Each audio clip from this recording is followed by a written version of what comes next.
Bonsoir à tous et à toutes. Alors ce soir, cette vidéo, je voulais la faire des questions-réponses sur tout ce qui concerne les énergies. Donc, si vous avez des questions, vous les mettez en commentaire et j'essaierai d'y répondre au fur et à mesure. Là, je vais attendre un peu que vous vous connectiez. Bonsoir Mireille. Voilà, j'espère qu'il n'y a aucun problème de son et d'image. Bonjour Paolo. Alors, en attendant vos questions, donc sur tout ce qui est énergie, que ce soit des êtres invisibles, que ce soit ce qui nous entoure, de nos propres énergies, des vidéos en fait que j'ai fait un peu avant sur aussi les personnes toxiques, sur voilà, tout ce qui vous passe un peu par la tête et qui peut être intéressant pour tout le monde, eh ben, vous pouvez poser vos questions et je ferai de mon mieux pour y répondre. En attendant de pouvoir voilà, avoir un peu de monde, j'espère qu'il y aura quand même du monde malgré le football, hein. Voilà. Je voulais vous parler l'utilisation de certaines pierres, soi-disant de protection, contre justement les énergies électromagnétiques, parce qu'il y a de grosses confusions et souvent on ne les utilise pas, je dirais, comme il faut. Alors, on parle souvent pour protéger des ondes néfastes ou nuisibles des téléphones portables, par exemple, des Wi-Fi et tout ça, d'utiliser de la Sunjit, de coller ça derrière le téléphone et que ben, ça vous protège et que ça va beaucoup mieux. Alors, personnellement, je ne l'ai pas testé. Mais d'après ce que je sais de la sunjite, c'est une bonne pierre de protection. C'est une pierre en fait qui absorbe les énergies électromagnétiques pour les retransformer après. Alors dans cette logique-là, elle est excellente portée sur soi. Pourquoi? Parce que ben, vous n'allez pas plus absorber vous-même toutes ces énergies néfastes, c'est la pierre qui va le faire. Par contre, sur un téléphone mobile, par exemple, je dirais attention. Pourquoi? Parce que si cette pierre ou d'autres pierres de protection qui absorbent réellement ces ondes-là, quand vous allez utiliser votre téléphone, le signal détecté par l'appareil va être faible puisqu'il y a une grande partie qui sera absorbée par la pierre. Donc, il va émettre une demande de signal beaucoup plus grand et au bout du compte, vous allez avoir des pics d'énergie électromagnétique beaucoup plus grandes que si vous n'aviez pas mis cette pierre-là dessus. Alors moi, je dis plutôt pour les téléphones et tous les autres appareils qui émettent, je dirais en continu. Donc si on n'éteint pas son téléphone, ça émet en continu. Une télévision qu'on laisse en veille, ça émet une certaine vibration en continu. Des prises, des multiprises qu'on n'éteint pas non plus, ça émet en continu. Moi, je préfère utiliser les codes de Jan Lipnik, qui, je les ai testés au pendule, sont très très efficaces et n'ont pas d'inconvénients parce qu'en fait, il amplifie pas, il absorbe pas, il annule simplement ces ondes-là. Alors, je vous donne ici, c'est un petit dessin avec un 5. Vous le trouvez de toute façon sur le net, hein, vous tapez sur le net. Une protection électromagnétique Jan Lipnik et normalement vous trouvez ce code-là. Alors cela, vous pouvez, moi je l'ai recopié à la main, je l'ai mis sur des petites étiquettes autocollantes et je les ai collées un peu partout. C'est-à-dire je les ai mis à l'intérieur de la coque de mon téléphone, je les ai mis sur l'écran, enfin ou sur mon portable, mon ordinateur, à l'arrière d'un écran de télévision, voilà, sur tout ce qui émet et ce qui est nocif en énergie et ça diminue significativement l'émission d'ondes nocives. On peut les coller avec un scotch. Si c'est une étiquette autocollante, vous le collez tout simplement sur l'étiquette autocollante. Ça n'a pas d'importance que ce soit à l'arrière, en dessous de l'appareil, devant. Ça fonctionne de toute façon. Donc, il n'y a aucun problème. Sur les compteurs électriques aussi, enfin voilà. Alors, à propos de compteurs électriques, aussi, il y a un problème qui se pose chez certaines personnes avec les nouveaux compteurs Linky, où on remarque que dès la pose de ces appareils-là, il apparaît des symptômes corporels, je dirais, avec très souvent c'est des maux de tête, des insomnies, mais ça peut aller beaucoup plus loin. J'ai d'ailleurs partagé juste avant cette vidéo deux articles, un sur la pause effective des compteurs Linky et les éventuels recours qu'on peut avoir pour refuser la pose de ce compteur. Parce qu'il faut savoir que si ce compteur est à l'intérieur de votre habitation, il ne peut aucun cas y avoir obligation. Même si c'est ce qu'on vous dit, il faut qu'il y ait un accord de votre part. Tant que vous n'êtes pas d'accord, ils ne peuvent pas rentrer chez vous pour installer un nouveau compteur parce que c'est de la violation de domicile. Donc, sans votre consentement, ils peuvent absolument rien faire. Alors, le problème qu'il y a, c'est pour les compteurs qui sont installés en dehors ou sur une façade à accès libre, parce que là, c'est les communes normalement, c'est au niveau de la commune qui décide l'acceptation ou pas de la pose de ces compteurs, ce qui, normalement, n'est pas déjà dans leurs compétences, mais l'interdiction devient plus difficile. Malgré tout, il existe des recours et surtout aux personnes qui constatent une hypersensibilité après la pose, il peut y avoir constatation par un médecin qui vous fait alors un certificat comme quoi vous êtes une personne électrosensible et avec de l'insistance et parfois des recours un peu plus loin où vous pouvez avoir gain de cause en disant qu'ils doivent venir changer votre compteur. Il y a déjà eu plusieurs obligations faites par le tribunal en ce sens-là et c'est bon à savoir si jamais vous êtes dans ce cas-là.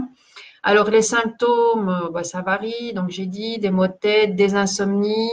Ça peut aller beaucoup plus loin pour ceux qui ont déjà, par exemple, des petits problèmes cardiaques, aller à une tachycardie, avoir des palpitations. C'est absolument déconseillé aux personnes qui ont des pacemakers, hein, parce que ça émet des vibrations qui vont influencer cet appareil-là, donc c'est tout à fait interdit. Donc tout ça, ce sont des petits trucs à savoir. Comme ça, vous savez, voilà, réagir en conséquence. Voilà, si vous avez des questions, hein, n'hésitez pas. Alors, pour les pierres de protection, ne les utilisez pas n'importe comment. Par exemple, une pierre de protection qui est très souvent utilisée, c'est l'œil de tigre. Alors, l'œil de tigre est très bonne à porter sur soi aussi. Pourquoi? Parce qu'elle a un effet miroir. En fait, elle va renvoyer toutes les énergies d'où elles viennent. Mais c'est valable pour vous aussi. Donc, toutes les énergies que vous allez envoyer vont être bloquées par la pierre et vont vous être renvoyées. Mais toutes les énergies extérieures vont vous être envoyées à l'origine. Alors, pourquoi il faut savoir comment l'utiliser? Parce que si vous l'utilisez justement comme protection à côté d'une Wi-Fi, par exemple, ça va servir strictement à rien. Pourquoi? Parce qu'elle va juste renvoyer l'onde à l'appareil. Donc, ça n'annule pas, ça n'absorbe pas, ça renvoie juste. Donc, ce n'est pas vraiment une pierre faite de protection électromagnétique. Par exemple, elle est très bonne à porter sur soi pour se protéger de mauvaises vibrations qu'on n'a pas envie de recevoir. C'est la même chose pour la sunjite. Pour moi, elle est beaucoup mieux à porter sur soi ou dans sa poche. Parce que là, effectivement, elle va vous protéger puisqu'elle va absorber les ondes qui devrait arriver à vous et c'est elle qui va l'absorber. C'est une pierre aussi intéressante parce qu'elle ne se charge pas ou elle se charge très très peu, donc elle n'a pas besoin de beaucoup de purification ni de grand entretien. Pour les autres pierres, les pierres noires en général, donc il y a les obsidiennes, les tourmalines, la magnésite, la magnétite, l'hématite, qui sont des pierres de protection. Il faut savoir quand même que si elles sont très sollicitées, il faut les purifier souvent. Pourquoi? Parce qu'à un certain moment, elles vont être à saturation et elles ne feront plus aucun effet. Hein, l'effet escompté de protection ne sera plus là. Donc, tenez-en compte. Si c'est quelque chose, par exemple, que vous voulez prendre à votre travail pour vous protéger des appareils de votre bureau, vous restez quand même 8 heures exposé à tout ça. Donc, il est bien, une fois arrivé chez vous, de la purifier, de la mettre à la lumière de la lune et de la reprendre le lendemain matin. Donc, ne pas porter une pierre toute la journée et toute la nuit. Hein, c'est absolument déconseillé. Pourquoi? Parce qu'elle va se saturer beaucoup plus vite. Et la nuit, comme vous êtes détendu et ouvert à tout ça, vous risquez de recevoir tout ce que la pierre a emmagasiné pendant la journée. La même chose aussi pour tous ces bracelets en cuivre hein, que l'on met parfois pour les douleurs articulaires, les rhumatismes, les arthroses et tout ça. Aussi, il faut savoir qu'il faut les enlever de temps en temps et il faut les purifier. Les purifier, c'est-à-dire en général juste les passer sous l'eau du robinet si l'eau n'est pas trop chargée, les passer quelques secondes, une trentaine de secondes maximum sous l'eau du robinet avec l'intention de décharger toutes les énergies négatives qui se sont accumulées dans cette pierre. Ensuite, les mettre, oui, je dis à la lune, au soleil, en fait, les deux énergies sont bonnes. Il y a certaines pierres qui ne supportent pas la lumière du soleil, donc il faut mieux les mettre à la lumière de la lune. Mais bon, les deux sont bons. Donc, renseignez-vous aussi quand vous achetez une pierre de savoir comment elle s'utilise. Donc, comment elle se purifie, parce que toutes les purifications ne sont pas bonnes. Je pense par exemple à des pierres où on dit la sélénite. La sélénite ne supporte pas l'eau, donc il faut pas la mettre sous l'eau. Il y a d'autres pierres, je sais que l'améthyste, on dit souvent il faut la mettre au soleil, elle se recharge au soleil, alors que si vous la mettez trop souvent au soleil, elle va se décolorer. Donc, elle perd une partie aussi de son activité. Donc, c'est pas vraiment une pierre qu'on met en plein soleil. Donc, voilà, c'est bien de savoir. Il y a des pierres qui ne supportent pas le sel. Donc, voilà, il faut mieux vous renseigner pour voir comment vous l'utilisez, si ce sont des pierres qui se chargent facilement, si elles ont besoin de purification souvent ou pas. Voilà, bonsoir aux nouvelles venues. Je vois qu'il n'y a pas beaucoup de questions, hein. Oh, c'est bien, vous savez déjà tout alors. Bonsoir Rosa, bonsoir Daniel, Mireille, Patricia, Mirella, Maggie, bonsoir à vous tous. Donc voilà, ça c'était des petites précisions que je trouve quand même très intéressant à faire parce que après on s'étonne, oui mais ça fonctionne pas. Savoir aussi ce que vous ressentez. Hein. Une pierre, elle a sa propre énergie et en général quand vous la choisissez, c'est une sorte d'appel qui se fait parce que au fond de vous, vous savez qu'elle va régler un certain problème. Maintenant, il y a des pierres qu'on offre parfois parce qu'on sait, ah tiens, elle a telle caractéristique et je pense que ça va convenir à telle personne. Et quand la personne la porte ou la prend, tout simplement, elle ne la supporte pas. Donc, soit elle ne la supporte pas parce qu'effectivement, ça fait un grand nettoyage et ça bouleverse beaucoup de choses à l'intérieur qui doivent ressortir et ça crée un malaise, soit elle ne la supporte pas parce que tout simplement c'est trop fort pour elle ou c'est pas dans ce qu'elle a besoin pour le moment. Hein, donc c'est pour ça que Je sais, il y a des pierres puissantes, par exemple, comme la malachite, qui ne sont pas supportées par tout le monde. Donc, je connais des personnes qui ont porté des médaillons de malachite et qui ont eu des vertiges et des malaises après. Pourquoi? Il faut savoir que la malachite est une pierre puissante et qui fait un effet très assez fort et que si on n'arrive pas à travailler avec, il vaut mieux éviter. Donc, ce sont des pierres qu'on ne porte pas toute une journée, qu'on porte à une occasion précise. Et c'est bien de faire appel à son ressenti.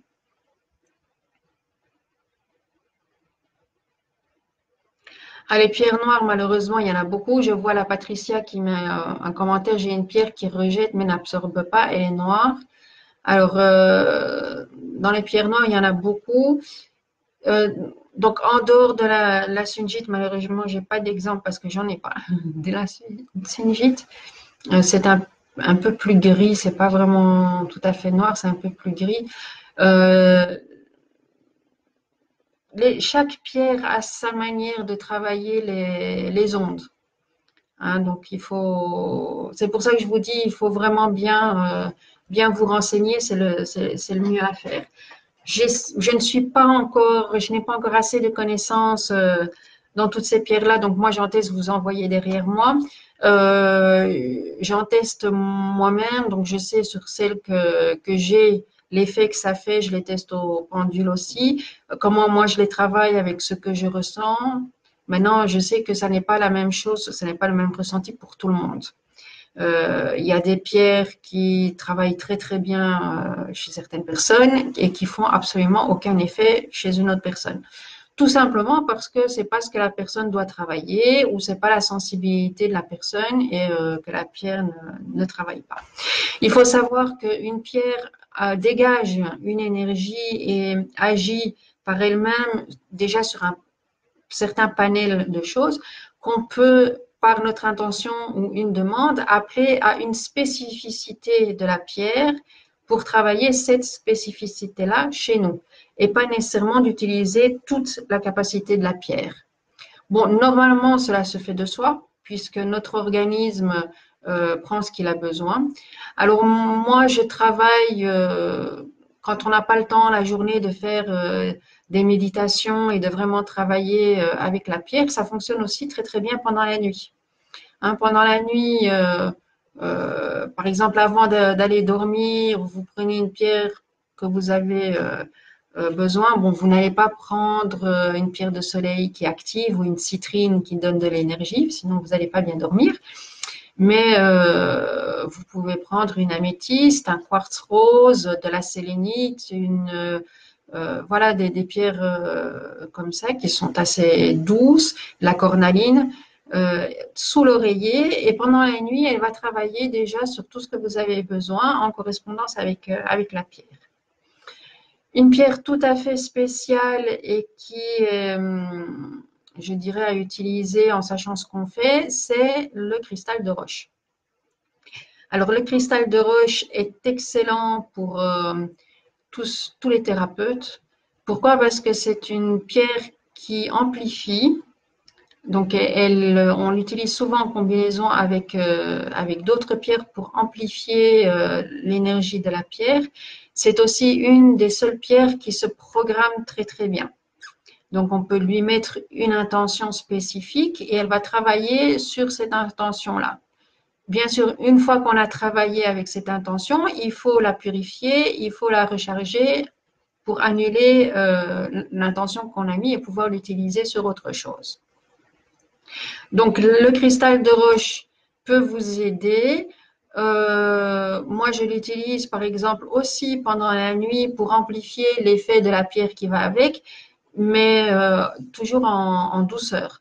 Parce que si vous utilisez avec une pierre qui donne par exemple beaucoup d'énergie et que vous le mettez sous votre oreiller pendant la nuit, vous risquez de ne pas être très bien reposé. Donc, c'est pour ça que c'est quand même bien d'avoir une idée à quoi elles servent, toutes ces pierres-là.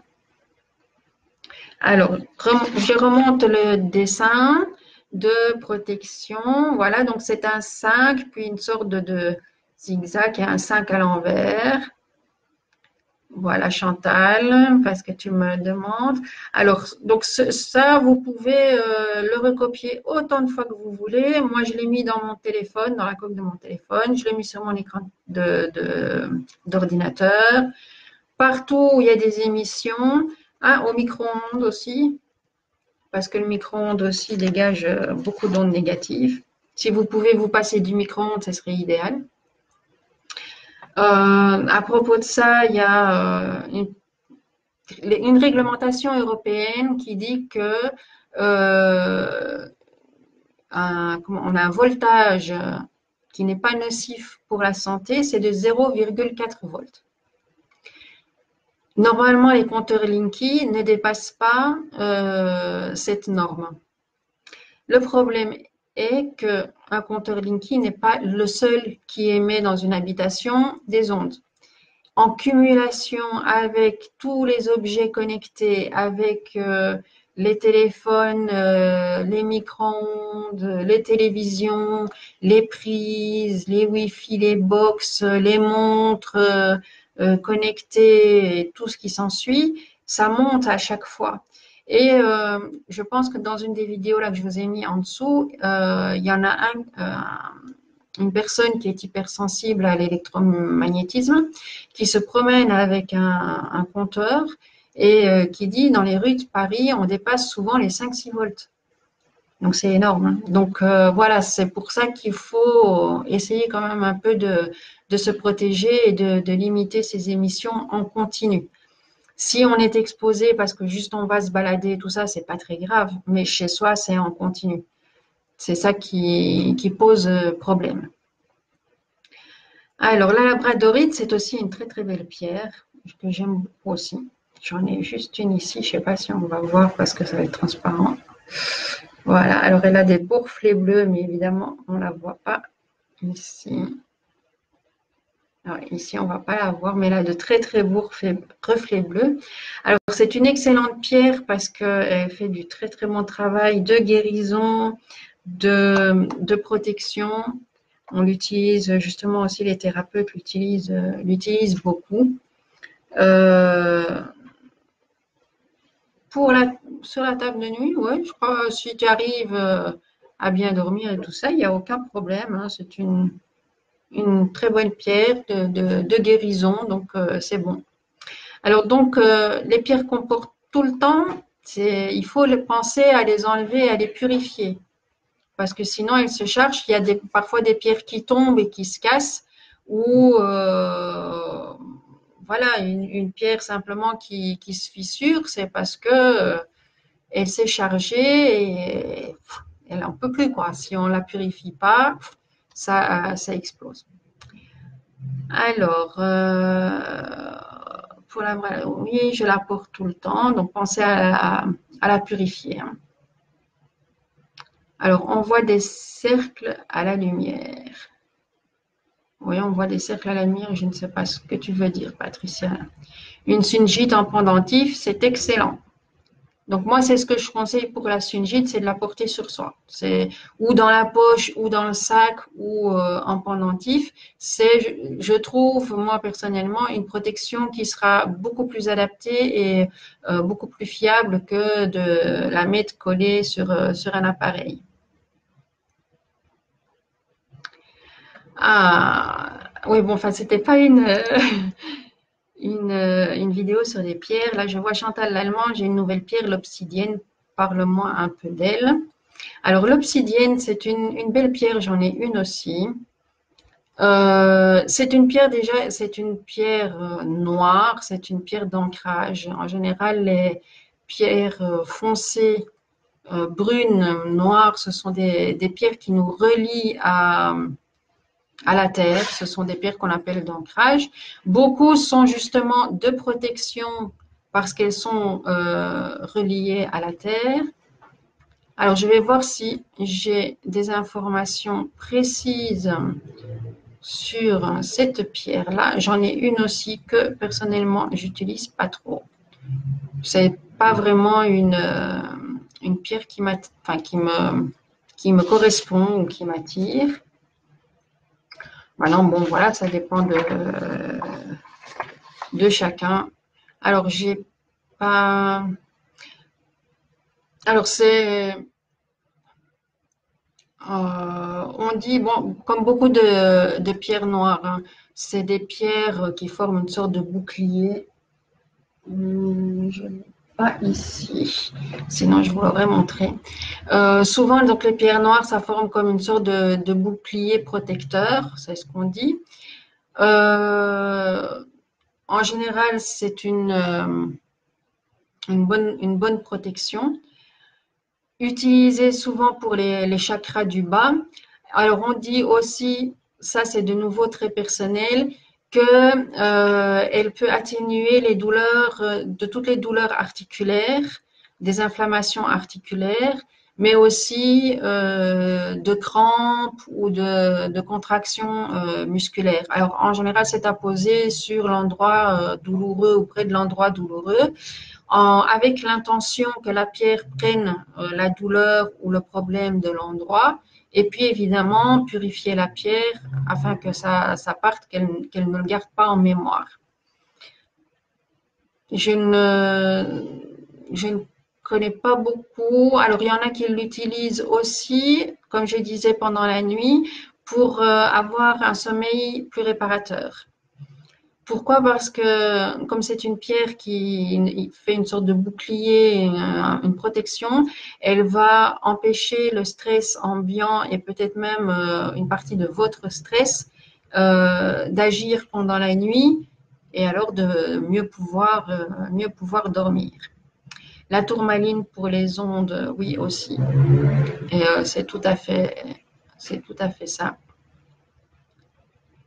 Oui, ben les labradorites, elles sont très, très utilisées. Bon, je vous ai dit, c'est souvent en thérapie, hein. J'en ai plusieurs, mais malheureusement, ici à l'écran, on les voit pas très bien. On voit pas les reflets. Celle-là, elle a des toutes petites taches bleues. Voilà. Alors, celle-là, c'est pas dans du bleu, c'est enfin, ici, un peu plus vert. Voilà. Et j'ai un petit cœur, c'est jaune. Enfin, j'ai plusieurs, hein. Voilà. Alors, la labradorite, elle est transparente quand on la met à la lumière du jour. Et puis, c'est ce côté irisant qui attire en général. Euh, c'est une très belle pierre. Il n'y a rien à dire. C'est une très belle pierre. Qu'est-ce que je pourrais dire sur elle? Alors, je vais vous dire. Je n'étais pas préparée à parler uniquement sur les pierres. C'est pour ça que je dois chercher un petit peu. Dans la labradorite, oui, là, alors la labradorite, donc les plus connus, c'est ces reflets-là, mais il y a de la labradorite blanche aussi. Il faut faire attention parce que parfois, il y a des vendeurs qui la vendent pour de la pierre de lune. Or, ça n'est pas du tout les mêmes effets, ça n'est pas du tout les mêmes caractéristiques. La pierre de lune est une pierre très, très rare et chère. Donc, une pierre de lune, c'est à plus de 200 euros le kilo. Hein, donc, faites attention si on veut vous vendre une pierre de lune. Souvent, c'est une labradorite blanche. Alors, la labradorite est très utile pour activer les chakras guérisseurs des mains. Hein, ceux qui travaillent en magnétisme et tout ça, les utilisent. En général, on la tient souvent dans la main justement pour activer ces canaux-là. Elle renforce le magnétisme de la personne, mais pas que.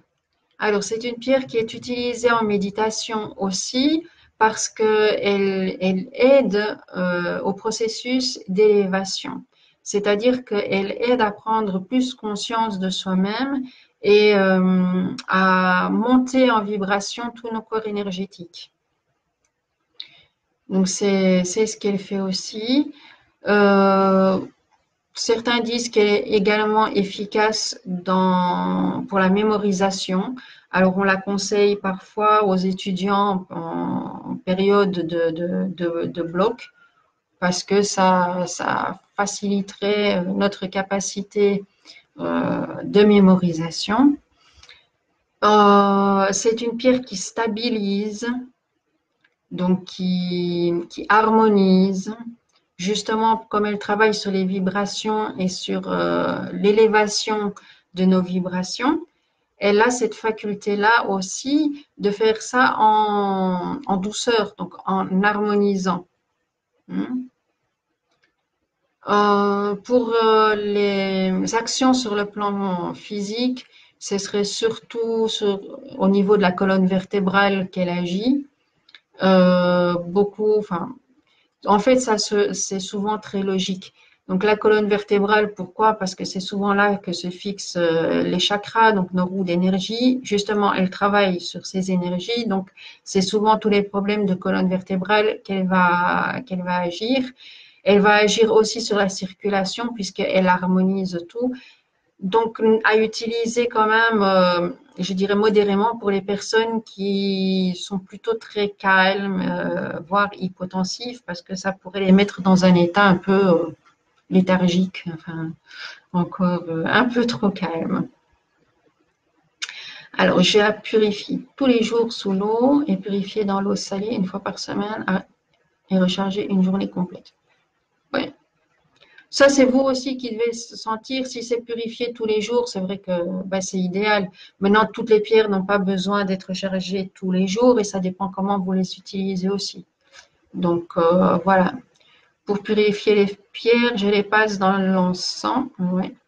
Oui, l'encens est une très bonne méthode aussi. Ça ne les abîme pas. Si l'intention est bien mise, c'est impeccable. Et il y en a même, euh, par exemple, des pierres qui avaient été, je dirais, un peu agressées à cause de la lumière du soleil, qui passaient dans l'encens, vont retrouver une certaine intensité de couleur. Donc, l'encens est aussi une très, très bonne méthode. Moi, j'aime bien alterner.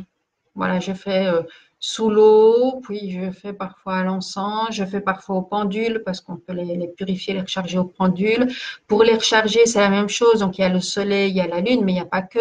Vous pouvez les mettre dans des géodes de quartz, comme vous en voyez une là derrière, hein, là sur un amas d'améthyste, ça recharge aussi très très bien. Donc ça, c'est un peu, vous, ce que vous avez, il y en a qui les mettent dans la terre. Évidemment, c'est idéal, mais ça dure plus longtemps.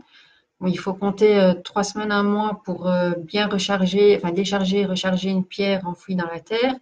Ne pas les mettre dans des pots de fleurs parce que si votre pierre est vraiment chargée en énergie négative, votre plante, elle va mourir. Donc, mieux vaut la mettre dans un jardin, un coin où il n'y a rien du tout. Alors, on m'a dit qu'une pierre qui se casse, c'est qu'elle a fini son travail. Est-ce vrai? Ça dépend comment elle se casse. Donc, si elle se casse après une utilisation, enfin X utilisation, et qu'elle se casse par je dirais d'elle-même ou par un simple petit choc qui n'aurait jamais dû la casser, c'est effectivement qu'elle a été fragilisée parce qu'elle a été beaucoup utilisée sans avoir été purifiée assez. Alors, est-ce qu'elle a fini totalement son travail? Pas nécessairement. Si les deux bouts que vous avez sont très bien purifiés, sont très bien rechargés, elles peuvent encore resservir. Il y en a qui disent non, que c'est fini, il faut la remettre en terre. Mais je ne suis pas tout à fait d'accord. Pourquoi? Parce que toutes les pierres qu'on a ne sont pas des pierres entières. Ce sont toutes des pierres qui ont été cassées et polies, travaillées ou même brutes qui font leur effet. Donc, ce qu'il faut bien savoir, c'est vraiment qu'elles ont besoin d'être purifiées. Elles ont besoin aussi, comme elles émettent une certaine énergie, il y a des... Donc, par exemple, les pierres que vous voyez derrière moi, elles sont mises plus ou moins par couleur. Pourquoi? Parce que les couleurs entre elles, ça s'harmonise, ça travaille ensemble. Vous n'allez pas mettre une pierre douce comme une sélénite à côté de pierres de soleil ou des citrines qui sont très énergisantes. Pourquoi? Parce que ce sont deux énergies qui ne vont pas ensemble et ça va fatiguer les deux pierres continuellement. C'est pour ça aussi, c'est mon avis évidemment. Hein, maintenant, moi, je dis ce que j'ai constaté et ce que je ressens avec les pierres. Il y en a qui disent qu'ils aiment bien les tenir enfermées dans une pochette et tout ça. Elles ont quand même besoin voilà, elles se rechargent au soleil ou à la lune, donc elles ont quand même besoin de lumière. Donc c'est bien de ne pas les enfermer dans quelque chose. Maintenant, voilà, chacun a un peu ses méthodes. En fait, on se rend compte qu'on ne connaît pas encore grand-chose dans la lithothérapie, que c'est souvent suivant les ressentis et les besoins de la personne que la pierre va donner son énergie. Donc, c'est pas quelque chose de très fixe et de très carré. Au contraire, c'est quelque chose d'assez souple où, donc, comme je disais au début, il y a une énergie dans je dirais, un panel de possibilités et vous allez puiser une possibilité de ce panel-là. Maintenant, quelqu'un d'autre va l'utiliser pour une autre de ces possibilités. Donc, c'est vraiment à chacun à bien voir ce qu'il a besoin. Donc, pour moi, donc Armel, pour répondre à ta question, pour moi, une fois qu'elle est bien purifiée, une fois qu'elle est bien chargée, même si elle a été cassée, elle peut encore servir. Elle peut encore faire son chemin. Les obsidiennes célestes, œil céleste, comme il dit, ce sont des très très belles pierres. Donc, elles sont souvent taillées pour que ça forme un cœur, comme ça, et c'est une sorte d'arc-en-ciel à l'intérieur. Ce sont des obsidiennes très fortes qui émettent une vibration très forte, très puissante, qui harmonisent et protègent très très bien. Mais bon, personnellement, ça m'attire pas plus que ça. Alors, Mireille, les couleurs aussi ont une signification avec la couleur des chakras. Exactement. Donc très souvent, on associe des pierres suivant la couleur, bon, pas toutes, mais généralement, la couleur de la pierre avec le chakra qui a la même couleur. Et c'est vrai que très souvent, ça travaille à peu près sur la même chose que ce que le chakra est censé travailler ou donne de l'énergie. Donc, très souvent, on fait cette association-là. Voilà, les pierres brunes, les pierres noires, ça correspond à l'ancrage et tout ça, mais une pierre orange va correspondre au chakra sacré qui est de couleur orange. Donc, ça va travailler sur tous les organes reproducteurs, les organes euh, que ce soit féminin, masculin, aider à la ménopause, aider à l'andropause, aider dans les bouffées de chaleur, bon aussi pour les personnes enceintes. Voilà, bon, et ça pour les couleurs. Effectivement, il y a une coloration. Les pierres peuvent être purifiées et chargées lors des nuits de pleine lune. On les expose dehors. Exactement, oui. Bon, moi, personnellement, sauf les pierres qui ne supportent pas le soleil, mais les pierres se rechargent aussi bien au soleil qu'à la lune. Jusqu'en général à la lune, il faut la laisser toute la nuit, qu'au soleil, si c'est un beau soleil, bon maintenant en été par exemple, on a des belles journées ensoleillées, parfois avec 2 heures d'ensoleillement, elles sont chargées et c'est OK. Il faut voir donc comme j'ai dit, hein, de s'intéresser parce que toutes les pierres ne se rechargent pas au soleil. Il y en a qui ne supportent pas ça. Alors, Maggie, la labradorite doit être portée pour les personnels soignants qui ont un contact permanent avec les malades. Oui, donc c'est pas seulement les personnels soignants, donc comme j'avais dit, tous les thérapeutes, tous ceux qui sont en contact, en fait, c'est les énergies guérisseuses.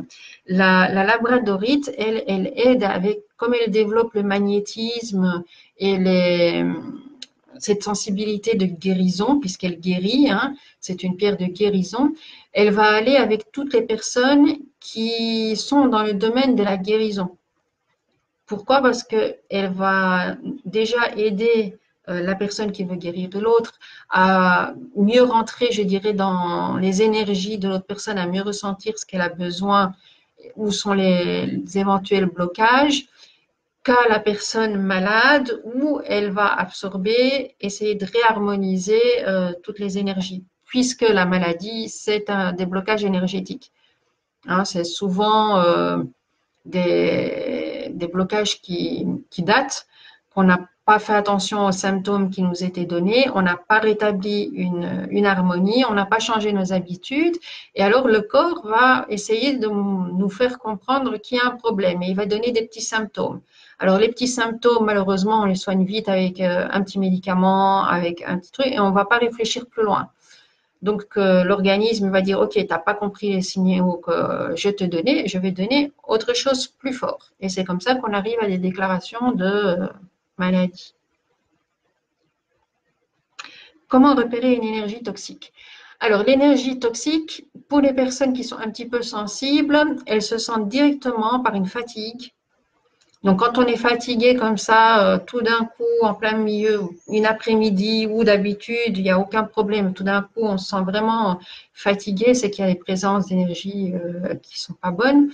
Les maux de tête, en général, maux de tête, insomnie, il y a des énergies toxiques qui sont là. Bon, ça commence souvent comme ça. Bien sûr, on n'y fait pas attention. Ça n'est jamais que une cause, c'est souvent plusieurs causes qui font qu'à un certain moment, notre organisme sature. C'est pas une exposition pendant une journée, ça va être des expositions à répétition qui vont atteindre nos énergies. Comment les énergies toxiques agissent sur nos énergies à nous? Tout simplement en affaiblissant nos corps énergétiques. Si on ne les travaille pas, on dit par exemple que pour avoir des corps énergétiques bien compacts et protecteurs, il faudrait marcher tous les jours au moins un quart d'heure pieds nus dans la nature, en contact avec la Terre. Pourquoi? Parce que la Terre a des énergies. Nous, en étant en contact avec la Terre, on peut éliminer les énergies qu'on n'a pas besoin et en même temps reprendre des bonnes énergies de la Terre. Cet échange-là crée une harmonie. Cette harmonie renforce nos corps énergétiques. Bien sûr, si on est malade, ça veut dire qu'on a des attaques, c'est qu'on a des faiblesses, c'est que nos corps ne sont pas compacts, qu'il y a des choses à travailler. La peur, par exemple, la peur que nous, on a, ça provoque une énergie toxique. Pourquoi? Parce que la peur crée une fragilité dans le corps. La peur crée un déséquilibre et tout déséquilibre va engendrer une faiblesse de nos corps énergétiques et donc peuvent s'infiltrer dans cette faiblesse toutes les énergies toxiques et d'attaque de l'extérieur. Voilà, pour la petite explication. J'espère que j'ai répondu un peu à ta question, Claire. Bon, évidemment, il y a beaucoup, hein, ceux qui font de la radiesthésie au pendule, ils peuvent repérer les champs au pendule. Ceux qui font du magnétisme par le ressenti des mains peuvent dire, tiens, ça c'est plus ou moins toxique, ça c'est moins toxique. Ça peut être dans les fruits et les légumes aussi. Je sais que Yann le faisait à un certain moment quand il allait au supermarché. Pour ceux qui ne connaissent pas, c'est de Yann Lipnik que je parle. Il racontait comment il allait au supermarché, il faisait avec les mains devant les fruits et les légumes pour savoir ce qui était bon pour lui ou pas bon pour lui. Donc, bon, il y a d'autres méthodes que vous pouvez développer pour ressentir les énergies toxiques. Oui, alors la labradorite, c'est une pierre qui attire énormément de monde. Je vois que plusieurs d'entre vous en ont. C'est vrai que c'est une pierre très, très intéressante qui attire parce que justement, je trouve que c'est une pierre qui nous ressemble. C'est-à-dire que c'est une pierre qui a des variations, qui a ses variations. Elle n'est pas fixe et immuable, justement par ses couleurs, ça change un peu comme nos humeurs ou nos états d'être.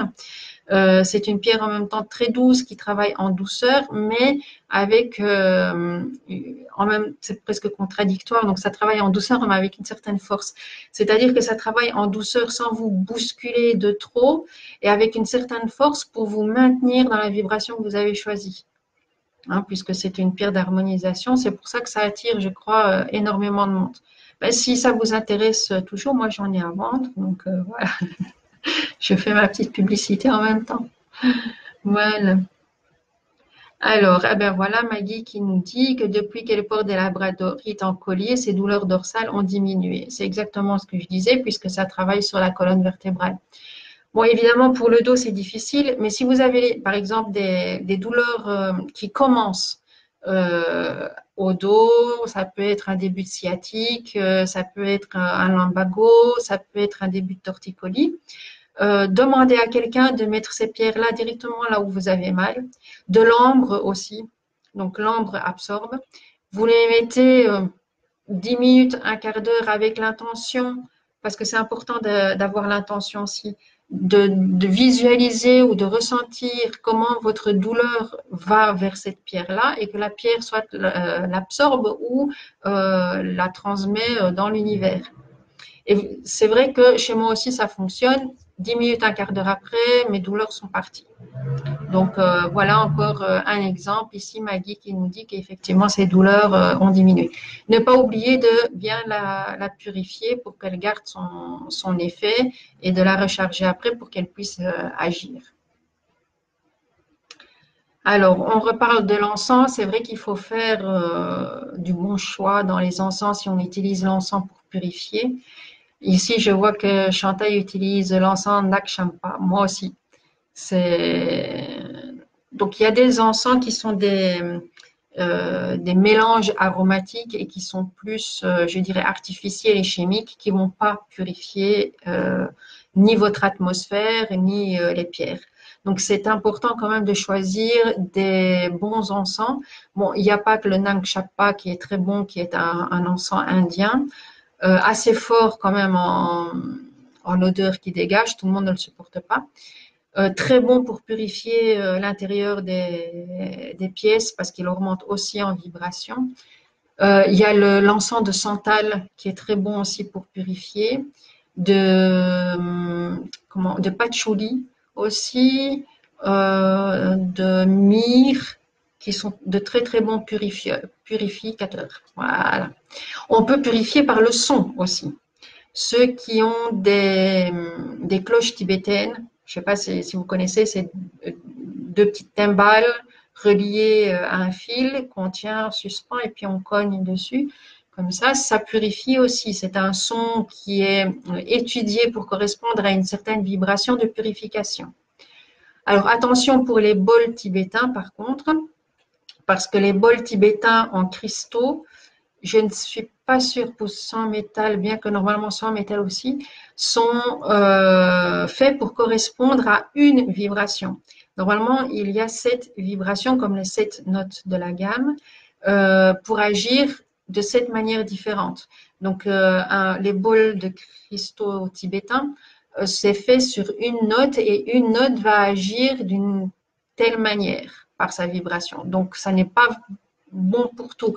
Moi, personnellement, il y a des sons de bol tibétain que je ne supporte pas. Donc, il n'y a pas longtemps, il y a eu ici dans mon village la bourse aux minéraux. Et chaque année, il y a des stands où ils vendent ces bols tibétains. Mais je vous assure que quand ils commencent à faire cette vibration-là, je dois partir parce que je supporte pas. J'ai l'impression que je vais exploser de l'intérieur. C'est quelque chose qui ne me correspond absolument pas. Par contre, son métallique, je n'ai pas de problème. Donc voilà, c'est une vibration qui ne me correspond pas. Mais on peut purifier aussi par le son. On peut purifier par des formes, par des ondes de forme aussi, comme la pyramide, par exemple. À l'intérieur de la pyramide, pas n'importe quelle pyramide. En général, ce sont des pyramides faites en correspondance avec le nombre d'or. Et à l'intérieur de cette pyramide, il y a une concentration d'énergie qui purifie ce qu'on y met, tout simplement.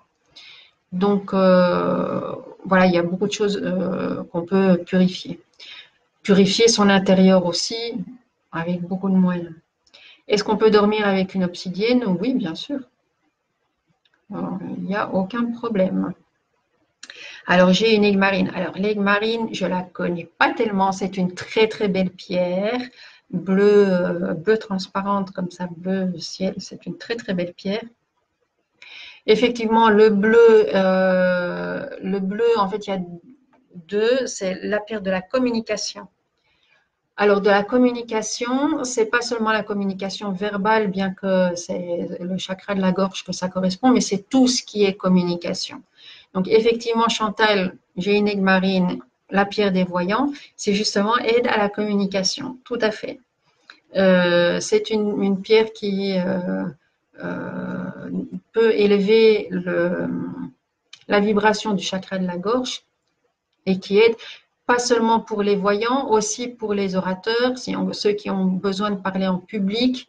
Ça aide pour les artistes aussi. C'est une autre manière de communiquer, mais ça aide aussi, tout à fait. Alors, où ranger ces pierres? Dans des bocaux en verre. Enfin, je suppose que c'est de pierres que tu voulais parler, Mireille. Pas nécessairement dans des bocaux en verre. Moi, je les laisse à l'air libre. Pourquoi? Mais parce que, en fait, quand tu les mets dans un bocal en verre, le verre va,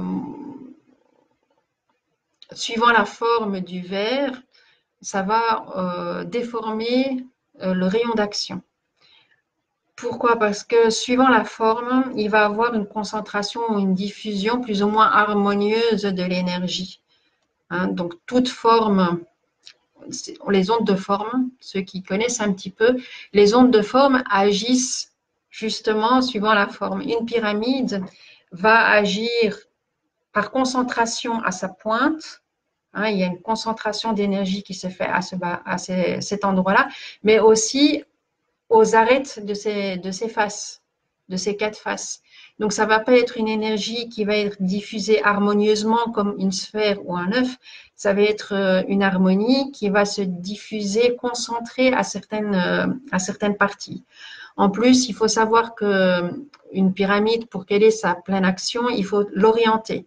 Donc, elle doit être orientée nord-sud. Une des faces de la pyramide doit être orientée vers le nord, parce que vers le nord, c'est là elle va capter certaines énergies, qu'elle va amplifier, ou enfin vers le sud, et qu'elle va amplifier et que ça va être utilisable. Un œuf, une sphère, va avoir une énergie beaucoup plus diffuse, enfin, une diffusion d'énergie, j'y arriverai, une diffusion d'énergie en douceur et en harmonie. Elle sera de portée moins importante, mais ce sera un ressenti beaucoup plus agréable. Donc, moi, personnellement, je suis très peu attirée par des pierres cubiques ou justement des formes où il y a beaucoup d'arêtes. La seule pierre cubique que j'ai, c'est une pyrite, qui est une pierre aussi de protection. C'est la seule que je supporte dans cette forme-là. Pourquoi? Parce qu'il faut savoir que chaque arête, chaque coin envoie une énergie concentrée à ces endroits-là. Donc, voilà, il faut faire attention. Il faut faire attention. Il y en a que ça ne dérange pas. Moi, je reste pas tout le temps ici, donc derrière moi. Sinon, ce qui se passe, par exemple, vous avez ce genre de choses près de votre lit ou au-dessus de votre lit, vous êtes bombardé pendant les 6 heures que vous dormez avec cette énergie qui vous tombe juste dessus. Donc, c'est pour ça que c'est bien de savoir quand même comment agissent les énergies par les formes. Alors, comment faire pour se protéger des énergies toxiques des gens, car je suis épousée quand je vais faire mes courses. Par exemple, quand tu vas faire des courses, quand tu vas en collectivité et que tu veux te protéger, prends, ça peut être dans la poche, ça peut être un pendentif, ça peut être des boucles d'oreilles. Moi, ce que j'adore, c'est l'œil de tigre. Pourquoi? Parce que l'œil de tigre renvoie tout ce que les gens te donnent et ça t'atteint pas. Donc moi, j'ai des boucles d'oreilles en œil de tigre et quand je sais que je vais dans un endroit comme ça où je risque de rencontrer des choses négatives, je mets des boucles d'oreilles en œil de tigre. Alors j'en mets une aussi près de la fenêtre pour éviter que ça rentre trop. Voilà. Puisque ça a un effet miroir, en fait, toutes les énergies négatives qui rentrent sont renvoyées. Donc comme ça fait une sorte de protection par rapport à ce qui rentre. Bon, il n'y a pas que l'œil de tigre, comme on a dit, il y a donc les obsidiennes, les tourmalines qui sont la sungite qui est de très bonne protectrice. Ce sont des pierres qui ont plutôt tendance à absorber, donc il faut voilà, donc c'est un peu aussi à ce qu'on aime bien. Moi personnellement, j'aime pas les pierres noires, donc je vais pas vraiment vers ce genre de pierres-là. En fait, il y a beaucoup de pierres comme ça qu'on peut utiliser pour refléter ou annuler les énergies toxiques des autres. Moi, personnellement, voilà, j'ai dit, c'est l'œil de tigre, l'œil de taureau aussi qui est bon euh, pour ça.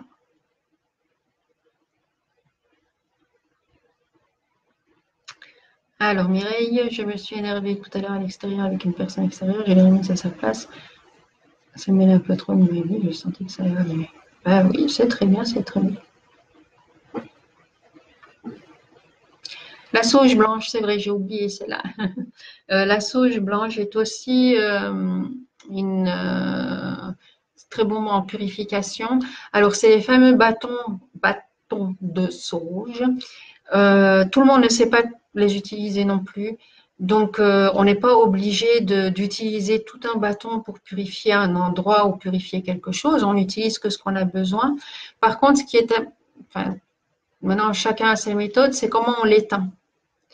Euh, pour pas, je dirais, rompre ou corrompre le reste du bâton. Donc souvent, on a une petite coupole hein, en dessous pour les centres et après, on l'éteint plus ou moins proprement. Mais c'est vrai que tout à fait, la sauce blanche est aussi un très bon purificateur. Les cloches et les bols tibétains, oui, tout à fait. Sauge brûlée à la maison. Le bain joint, oui, exact, aussi. Le bain joint est un bon purificateur. Non, Claire, tu n'es pas du tout hors sujet. C'est très bien. Je suis contente. Ah, voilà, oui, les animaux aussi sont hyper sensibles à tout ça, donc ils vont pouvoir aussi vous indiquer ce qui est bien, ce qui n'est pas bien. Bon, alors ça dépend, là, évidemment, les chiens et les chats vont réagir tout à fait différemment. Un chat, en fait, a la particularité d'absorber les énergies négatives qu'il va éliminer pendant le sommeil. C'est pour ça qu'un chat, il dort beaucoup. Pourquoi? Parce que c'est pendant son sommeil qu'il va se décharger de toute l'énergie négative qu'il aura accumulée. Un chat, quand son maître est malade, un chien aussi, quand son maître est malade, il va souvent essayer de vouloir se mettre à la position, enfin, à l'endroit où le maître a mal. Pourquoi? Parce qu'il va essayer d'absorber son mal. Et après, il va partir. Après, il a besoin de calme parce il doit éliminer tout simplement cette énergie qu'il a emmagasinée. Donc, les chats, c'est souvent voilà, des endroits un peu, je dirais, où il y a une concentration d'énergie négative dans une maison. C'est là qu'il va aller dormir à un certain moment et puis il va changer de place pour aller se décharger. Donc, les animaux peuvent être une indication de ce qui est bon, de ce qui est pas bon. Par contre, un chien ne choisira jamais un nœud négatif ou une surposition de négativité pour aller dormir. Un chien, lui, a besoin d'énergie positive pour pouvoir dormir, ce qui n'est pas le cas du chat.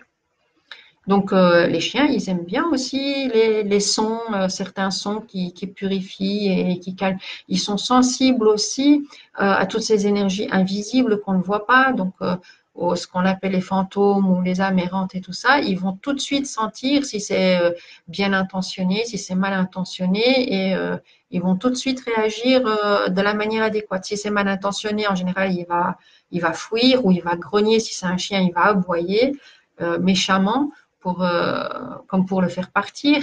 Si par contre c'est un être bien intentionné, ils peuvent rester devant. Vous avez l'impression qu'il regarde un mur, qu'il est en contemplation devant un mur, mais c'est certainement qu'il ressent quelque chose, qu'il voit quelque chose et qui est bénéfique. Donc ça peut être aussi des indicateurs, les animaux. Le lapis lazuli pour la communication. Tout à fait aussi. Oui, c'est vrai que ce sont des très, très belles pierres. Ben voilà, Chantal qui utilise aussi un œil de tigre pour se protéger, c'est très très bien. C'est tout à fait ça. Bon, les ranger, donc ranger les pierres, évidemment, si on a des animaux, des chats et tout ça, il faut quand même essayer de faire attention pour qu'elles ne tombent pas. Donc c'est vrai que ça peut être un bocal en verre transparent. Si on ne peut pas faire autrement, il y a pas de problème. Hein. C'est suivant aussi la possibilité voilà, de chacun. Maintenant, même s'ils sont dans un coin sombre, bon, il y a pas de, si on les utilise pas et tout ça, il n'y a pas trop de problème non plus. Hein, donc, c'est un peu aussi parce que le fait qu'elles soient à l'air libre, elles vont travailler dans la pièce et dans la maison parce qu'elles vont envoyer leurs énergies dans la maison. Si vous les mettez dans un coffre métallique, ben, le métal va arrêter leur énergie, donc elles n'auront pas d'action dans la pièce. À travers le verre, bon, ça passe un peu déformé, mais ça passe, donc oui, il n'y a pas de problème. Euh, je dirais quand même peut-être pour avoir une certaine action de les mettre peut-être dans deux, trois bocaux différents par plus ou moins couleur pour que leurs énergies soient harmonisées quand même. Donc, de ne pas mélanger, si c'est possible, évidemment, si c'est possible. Alors, ah oui, on n'a pas parlé des pierres de sel. Alors, les pierres de sel de l'Himalaya, c'est une pierre qui est souvent utilisée comme lampe. Alors, la pierre de sel de l'Himalaya, la sélénite, il me semble qu'il y en avait encore une autre, mais je ne sais plus, aussi une pierre de sel, mais blanche. En fait, elles ont la particularité que ces pierres de sel, une fois que ça chauffe par l'ampoule qui est dedans, ça fait une réaction chimique qui dégage des ions négatifs. Et comme notre société actuelle, partout justement cet électromagnétisme présent, dégage des ions positifs qui attaquent notre corps. L'ion négatif que va dégager ces pierres de sel et ces lampes de sélénite vont contrecarrer, comme annuler les ions positifs et donc vont créer une certaine purification de la pièce. Pour que ce soit efficace, il faut savoir quand même qu'elle doit brûler 1 à 2 heures tous les jours. Donc, ça n'est pas nécessaire de la laisser allumer toute une journée ou toute une nuit, mais au minimum 2 heures par jour pour que l'effet de ces ions négatifs puisse prendre de l'ampleur et puisse être actif. Attention aux pierres. Donc, moi, je préfère la pierre de sel de l'Himalaya parce que c'est une pierre qui est plus dure et moins fragile. Ces lampes de sélénite, la sélénite est plus fragile. Bon, aucune des deux, de toute façon, ne supporte l'humidité, mais est plus fragile, donc un peu moins résistante que la pierre de sel de l'Himalaya. Il y a des lampes qui se font aussi je ne sais plus, c'est en une autre pierre, mais aussi, je trouve, un peu trop fragile. Donc, si vous n'en avez pas, que vous voulez en avoir une, moi, je préférerais la pierre de sel de l'Himalaya. Attention où vous les mettez. Par exemple, une pierre de sel de l'Himalaya blanche n'est pas à mettre dans une chambre à coucher. Pourquoi? Parce que le blanc est une énergie de purification et la purification, souvent, ça dynamise. C'est pour ça que petit à petit, maintenant, on change un peu la couleur dans les hôpitaux parce que c'est quand même une couleur froide et ça crée un certain inconfort. Donc, même si ça purifie les énergies, mais purifier les énergies, ça peut être dérangeant. Hein, pour quelqu'un qui a beaucoup de blocages et tout ça, il y a un nettoyage qui doit se faire. Donc, il y a une certaine agitation intérieure qui se fait. C'est pour ça que les lumières blanches, en général, on ne les met pas dans les chambres à coucher. Par contre, une pierre de sel de l'Himalaya orangée ou une pierre de sélénite orangée dans une chambre, c'est bien parce que l'orange, voilà, c'est plus reposant, c'est une couleur chaude, ça calme. Mais tout à fait, c'est vrai que dans les purifications, on peut utiliser ça et ça fonctionne très très bien. Tout à fait. Mhm. Ah ben voilà, Armel, tu as sûrement de la visite là. Une visite de l'au-delà ou voilà des énergies qui viennent te rendre visite. Voilà, c'est tout à fait ça. Donc les animaux qui regardent calmement à un endroit où il se passe rien, c'est souvent qu'ils ressentent quelque chose. Ils ressentent quelque chose. Mhm. Ah ben voilà, hein. Donc vous êtes plusieurs à avoir vos animaux qui ressentent les énergies. Alors c'est bien de le savoir. Euh, Vous ne devez pas en avoir peur. Donc, comme je vous disais, la peur, ça crée déjà une faille et une possibilité d'attaque. Donc, il y a, maintenant, je sais qu'il peut y avoir un grand débat là-dessus sur les attaques énergétiques. Donc, les attaques, les êtres invisibles qui veulent nous attaquer réussissent à nous attaquer juste si on leur en donne l'occasion. C'est-à-dire qu'il existe déjà cette faiblesse-là de notre part. s'il existe une peur d'une certaine chose et qu'ils connaissent cette chose, eh bien, ils vont l'utiliser pour vous atteindre. C'est aussi simple que ça. Et en général, au plus on va nier cette sensibilité-là, ou on va nier notre peur ou notre problème, et au plus l'attaque pourra être importante parce que justement, c'est quelque chose qu'on refuse, qu'on n'accepte pas. Quand on va être en pleine acceptation de soi avec tous les problèmes, tous les défauts, toutes nos peurs qu'on a, ben déjà le fait qu'on sait que ça crée une peur, ça va déjà diminuer. Ah oui, mais je le sais. Bon, ben, si je le sais, ça veut dire que je suis en acceptation, ça veut dire que je suis en harmonie avec moi-même. La brèche est refermée, on ne peut plus vous attaquer là-dessus. Donc, voilà. C'est, si on met une pierre de sel de l'Himalaya à proximité des téléviseurs et des ordinateurs, elle permet d'éviter des ondes négatives envoyées par ces appareils. Oui, si elles sont allumées, mais pas nécessairement juste à côté d'un téléviseur, de l'ordinateur. Ça peut être dans la pièce où il y a des ordinateurs et des téléviseurs. Une fois la lampe est allumée, donc j'ai dit pendant à peu près 2 heures, les énergies négatives dégagées par ces appareils-là vont être en quelque sorte annulées. Donc, tout à fait, tout à fait. Mm. Ah, ben vos animaux, ils réagissent, là, c'est bien ça. C'est parfait. Vous savez aussi maintenant que, enfin, vous savez pas, je vous le dis, les animaux ont la capacité de prendre certaines maladies qui n'est pas encore déclarées chez leur maître et de le prendre chez eux, pour eux.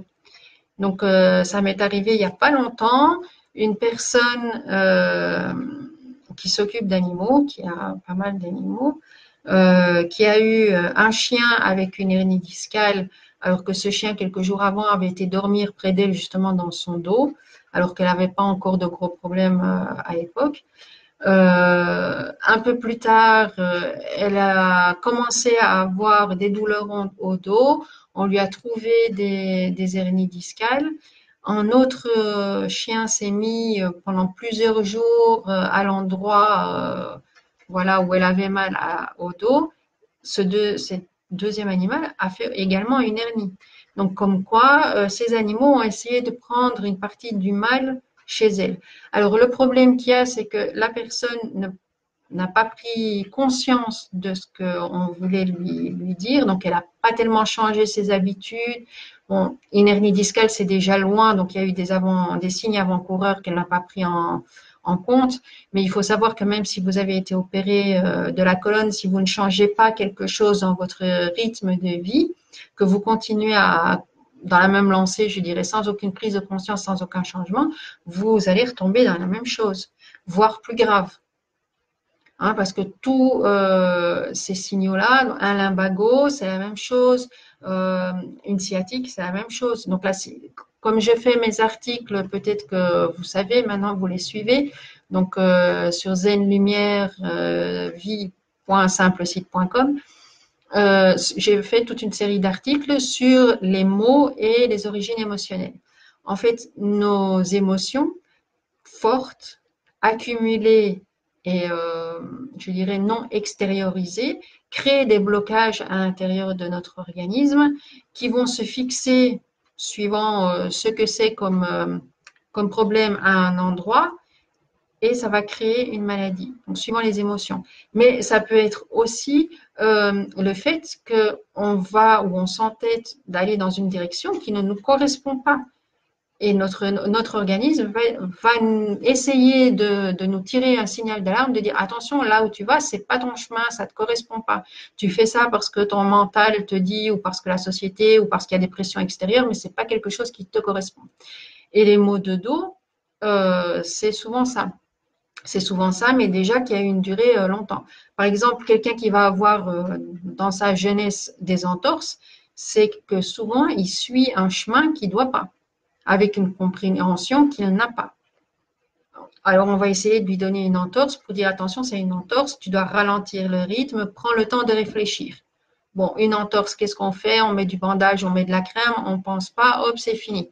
Au bout de 10 ans, ce ne sera plus une entorse, ça va être des douleurs de genoux, ça va être plus grave. Et au fur et à mesure, ça va s'aggraver. Pourquoi? Parce qu'on n'a pas pris en compte tout ce que notre organisme avait dit, on n'a pas fait les changements nécessaires et ça s'aggrave. Hein, c'est pour ça qu'on a tant de problèmes, je dirais graves, même des maladies de cancer et tout ça, qui se déclarent à partir de 40 ans ou, bon, maintenant c'est vrai que c'est de plus en plus tôt. Pourquoi? Parce qu'il y a de plus en plus d'accumulation forte, de plus en plus jeune. Donc c'est pour ça que ça se passe. Alors, ben oui, hein, mais c'est pour ça que donc Chantal, tu dis, ah, si on le savait, un chat peut prendre tout ce qu'il y a de négatif, une maladie, une véritable éponge, un chat. Mais c'est vrai, donc on, on le, on le sait pas consciemment, mais quelque part on le sait inconsciemment parce que les personnes, les gens, les hommes avec un grand H s'entourent d'animaux depuis la nuit des temps. Le chat était vénéré en Égypte, c'était presque un dieu. On se demande pourquoi, ou on ne se le demande pas, mais voilà. Donc le chat, il n'y a pas que le chat, le chien et les autres animaux, en fait, ont une connexion beaucoup plus grande avec la nature et avec tout ce qui se passe. Et comme on dit, c'est les meilleurs amis de l'homme, ça n'est pas pour rien. Donc ça n'est pas simplement pour une compagnie et le chien pour devoir sortir, pour pouvoir faire des connaissances et des rencontres. Un chat pour avoir une occupation chez soi, c'est bien plus que ça. Il y a une communication qui se fait, même si on ne le comprend pas, bien qu'avec les énergies qui changent, maintenant on commence à se pencher sur la question et on voit qu'il communique très très bien. Et malgré son caractère un peu têtu et je fais un peu ce que je veux et tout ça, c'est le meilleur ami parce qu'il fait beaucoup plus que ce on croit. Effectivement, prendre les maladies des gens. Il n'y a pas si longtemps que ça, il y a des chats qui sont dans des maisons de repos ou dans des hôpitaux et qui, on a remarqué, qui se mettaient systématiquement dans la chambre de la personne qui allait bientôt mourir. Pourquoi? Parce que ce sont toutes des énergies qu'ils le sentent, qu'ils le vivent et ils préviennent. Le livre de Michel Odoul, Le maladie. Exactement, il y a ça à propos des maladies et des émotions. Il y a aussi un autre livre, c'est, comment c'est? Pas Michel Odoul, maintenant j'ai un lapsus. Enfin, il y a deux, oui, Michel Odoul est reconnu pour ça aussi, mais il n'y a pas que lui. Je vais essayer de retrouver ce, ce nom-là. Je vous le dis tout de suite si je le retrouve. Comment ça s'appelait encore? Ah là là là là là là là là. Voilà, donc c'était Jacques Martel. Jacques Martel, le grand dictionnaire des malaises et des maladies. Il fait à peu près ça aussi pour beaucoup de mots. Il donne les explications émotionnelles qu'il y a.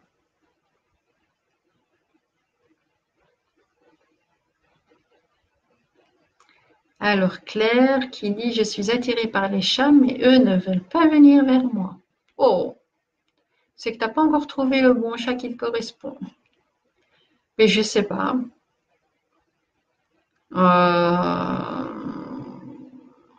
Là, l'idée qui me vient, c'est que il y a peut-être une trop grande énergie négative autour de toi et que ils veulent pas. C'est que voilà, t'as pas encore trouvé l'animal qui te convenait.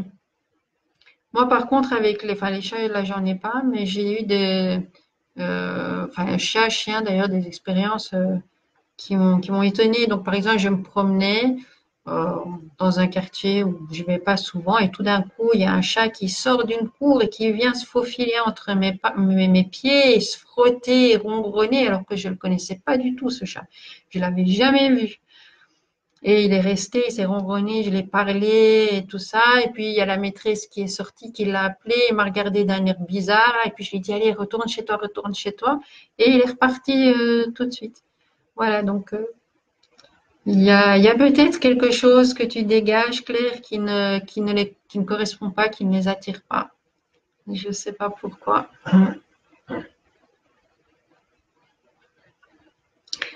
Voilà, ben je sais pas Chantal, donc c'est ce que je dis. Il y a sans doute une énergie qui leur convient pas et c'est pour ça que qui ne vont pas vers elle. Je sais pas vraiment pourquoi. Ah ben voilà.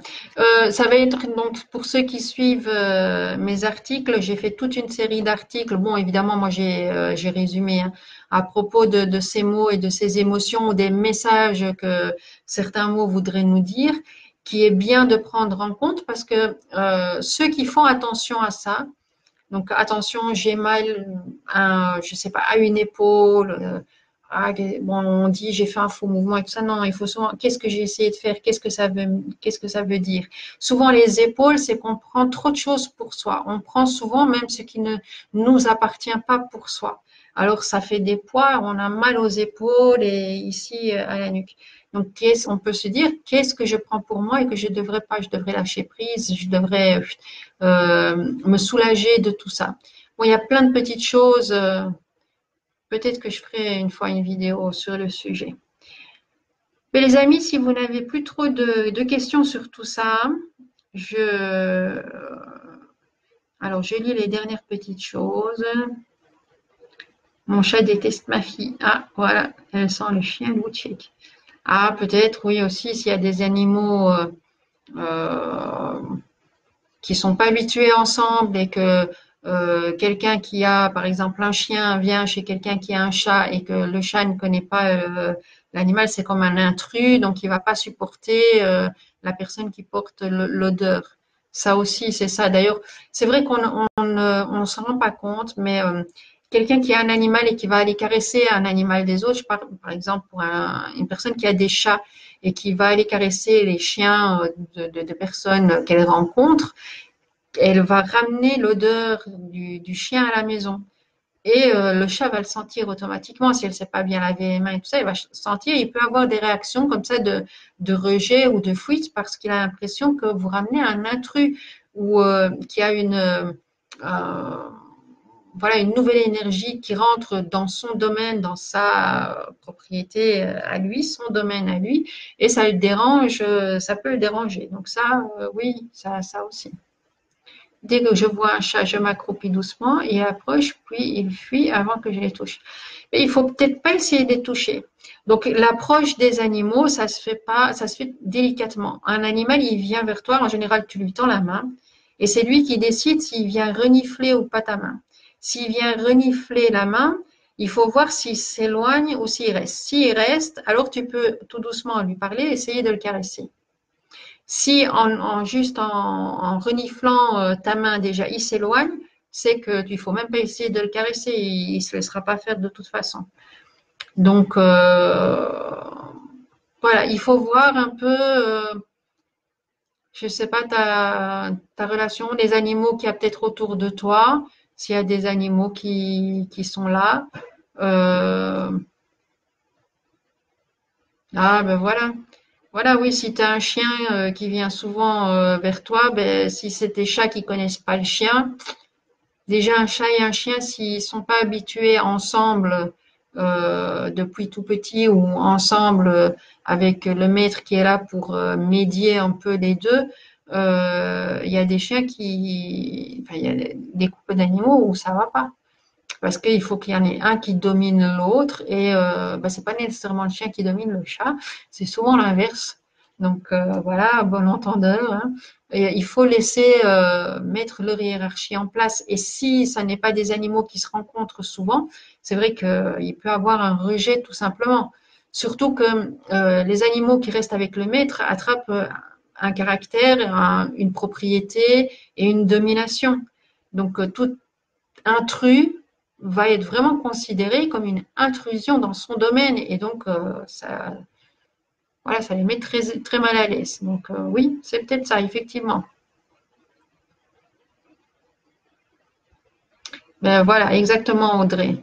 Donc c'est ça, c'est vrai que c'est des petites choses on ne pense pas, mais ils sont sensibles aux odeurs des autres animaux, donc il faut faire attention. Il faut faire attention. Il faut aller en douceur et je dirais, avec les animaux, ce qu'il y a, c'est que ce n'est pas nous qui les choisissons. C'est eux qui nous choisissent. hein, pour avoir une belle harmonie à la maison avec nos animaux, c'est souvent les animaux qui ont un élan vers nous et qui vont plus nous choisir que vraiment nous.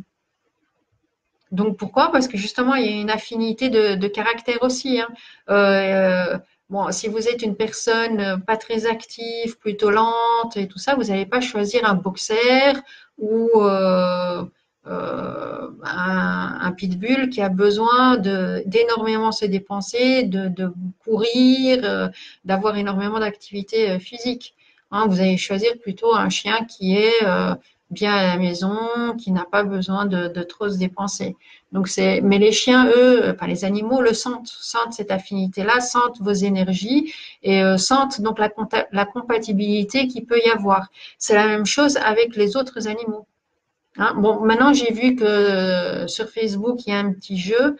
Alors on trouve ça très amusant, mais il faut quand même faire attention. Où le maître met une couverture et joue à genre cache-cache. Hein, où il y a le chien, le chat, le perroquet qui est là, il fait cache-cache, cache-cache, et puis à un certain moment, il lance la couverture et lui, il part vite, et l'animal se retrouve devant une couverture qui tombe et plus rien. Alors, on ne se rend pas compte, mais ça peut être très traumatisant. Donc, bon, les chiens, ça va, ils vont vite aller chercher, tiens, où est le maître, ils vont regarder, rester un petit peu dans l'étonnement et tout ça. Par exemple, j'ai vu ça avec un perroquet. Le perroquet a vraiment eu peur. Donc, enfin, moi, je ressentais son énergie. Il était vraiment en panique. Et après, on s'étonne surtout avec les perroquets qui sont très, très sensibles, qui commencent à perdre leurs plumes, qu'on ne peut plus les approcher, qui deviennent agressifs, simplement parce qu'ils ont eu peur à cause d'une bêtise pareille, parce que nous, on trouve ça très marrant. Donc, il faut quand même faire attention, hein. Ce sont des animaux qui ont une très, très grande sensibilité et qui comprennent pas nos petites blagues et nos trucs comme ça, parce que ça n'a absolument aucune logique pour eux. Donc, ça peut vraiment les traumatiser.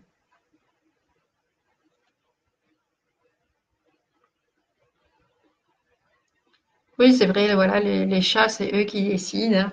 Alors maintenant, bon, à propos de communication avec les animaux, et puis je vois qu'il n'y a plus trop de questions, donc tout doucement, bonsoir Jean-Louis, oui. Bah, tu regarderas en replay, c'est pas grave. Euh, je vois qu'il n'y a plus trop de questions et ça fait presque 1 heure et demie qu'on est en direct, donc tout doucement, on va arrêter la discussion. Euh, Merci déjà pour votre participation. Je suis bien contente que vous soyez là. Sachez que toutes mes vidéos se retrouvent sur ma chaîne YouTube. Hein, en général, je mets le lien aussi ici sur Facebook.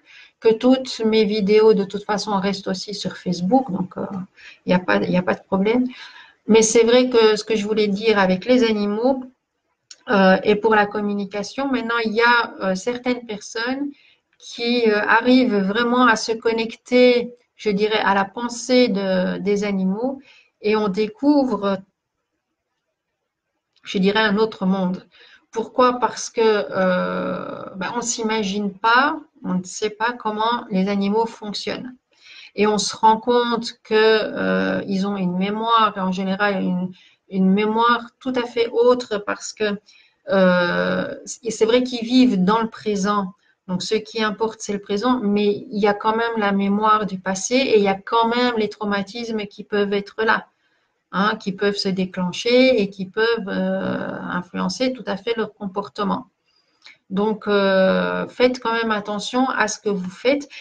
Parlez-leur. Donc, s'il y a un événement qui se prépare, un déménagement, si vous voulez prendre un autre animal, préparez-leur. Donc, en discussion, par le ton de la voix, par l'énergie que vous transmettez, ils comprennent qu'il va avoir un changement et ils peuvent, entre guillemets, déjà se préparer au changement.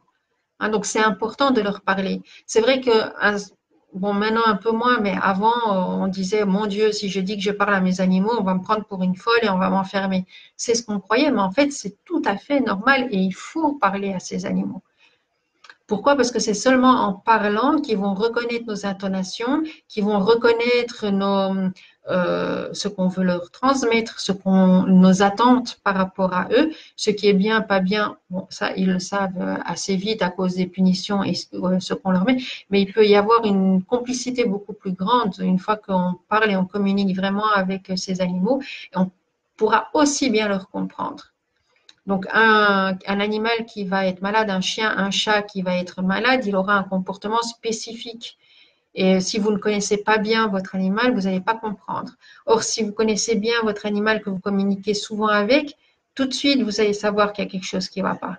Donc, il n'y a pas que l'observation, mais par les paroles, même par la manière dont il se positionne et tout ça, ce sont des communications et c'est très intéressant de voir. Oui, alors il y a donc la communication avec les animaux, c'est passé, je crois, sur TF1 et sur Arte. J'y avais partagé aussi, je crois d'ailleurs qu'elle est sur ma chaîne YouTube dans la playlist. C'est une dame qui a fait ça avec pas mal d'animaux et qui aide justement les relations avec les maîtres et les animaux qui voient les problèmes, les peurs par exemple que les animaux peuvent avoir et aider à travailler là-dessus. Tout à fait. Bon ben voilà, je vais vous souhaiter une excellente soirée. Merci encore une fois à tous les participants, c'est très gentil. Et ben, je vous dis un excellent week-end et à une prochaine fois hein, pour un autre sujet de vidéo. Merci à vous, excellente soirée. Au revoir.